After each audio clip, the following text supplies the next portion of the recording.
মন্ত্রী এমপিরা অসুস্থ হলেই সাধারণত ছুটে যান বড় বড় বেসরকারি হাসপাতাল কিংবা বিদেশে চিকিৎসা নিতে, কিন্তু এবার ঘটেছে একেবারে ভিন্ন একটি ঘটনা।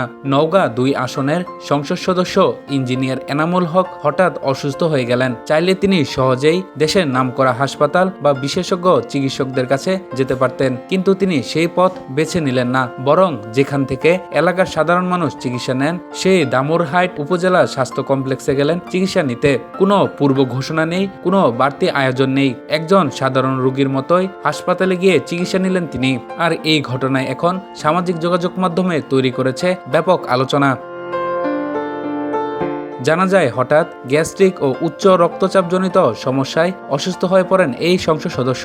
গত সোমবার সকালে তিনি সরাসরি চলে যান ধামরহাট উপজেলা স্বাস্থ্য কমপ্লেক্সের জরুরি বিভাগে। কর্তব্যরত চিকিৎসক তাকে পরীক্ষা করে হাসপাতালে ভর্তি হওয়ার পরামর্শ দেন।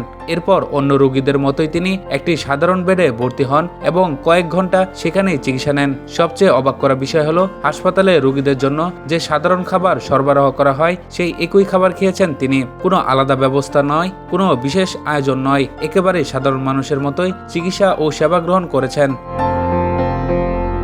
হাসপাতালের চিকিৎসক ও স্বাস্থ্যকর্মীরা এই ঘটনায় বিস্মিত হন। উপজেলা স্বাস্থ্য কর্মকর্তারা জানান, জনপ্রতিনিধিরা যদি সরকারি হাসপাতালে এসে চিকিৎসা নেন তাহলে সাধারণ মানুষের আস্থা অনেকটাই বাড়ে।